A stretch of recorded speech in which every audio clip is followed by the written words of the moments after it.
Salutare oameni faini! Bine v-am regăsit pe vlogul meu, un loc dedicat antreprenorilor, investitorilor și tuturor celor care doresc să-și deschidă o afacere.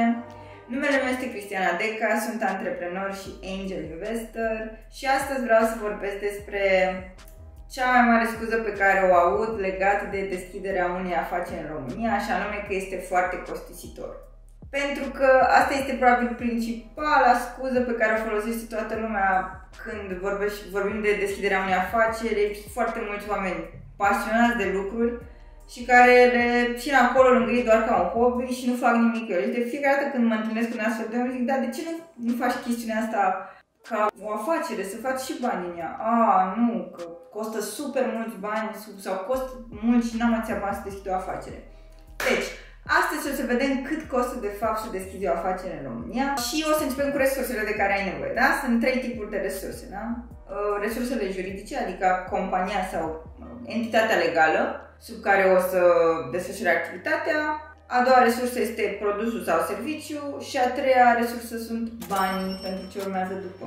Dacă vorbim despre înființarea unei companii în România, ce să spun, costă 200 de lei capital social și 180 de lei sau ceva pe la Registrul Comerțului, deci undeva în jur de 400 de lei, adică o masă într-o seară la terasa în Herăstrău, atâta costă să înființeze o companie în România, deci nu e deloc scump.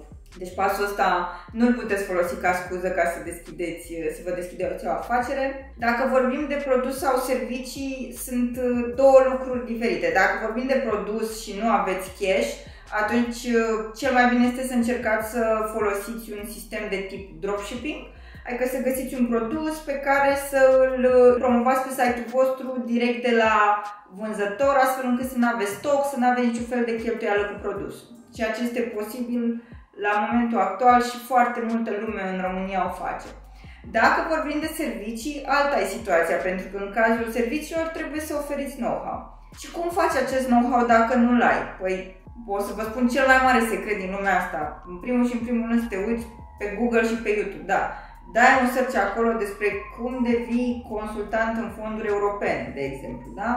Te-ai uitat pe Google, pe YouTube, unde ai o grămadă de resurse gratuite, iar după punctul ăsta ce poți să faci este să cauți să-ți iei un curs și sunt o grămadă de cursuri suficient de ok la început de drum și care nu costă foarte mult. De exemplu, pe Udemy găsesc cursuri la 100 de lei sau 200 de lei, da? Deci până la momentul ăsta avem 600 de lei ca să poți să deschizi o afacere, maxim, da?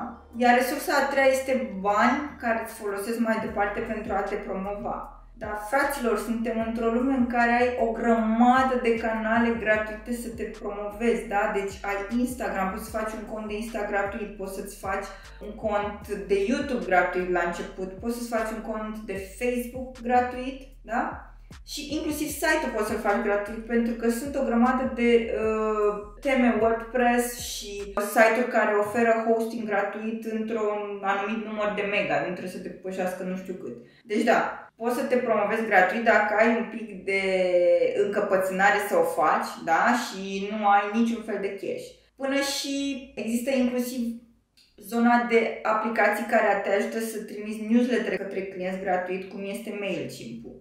Deci, din perspectiva asta, pot să spun că nu există nicio scuză ca să nu deschizi o afacere în România, dacă îți dorești cu adevărat. Adică, banii cu siguranță nu sunt o resursă pe care trebuie să o iei în calcul, pentru că cel puțin la început de drum poți să investești foarte multă energie și pasiune și timp și nopți nedormite, ca apoi să ai bani pe care să-i reinvestești în afacere pentru a o crește.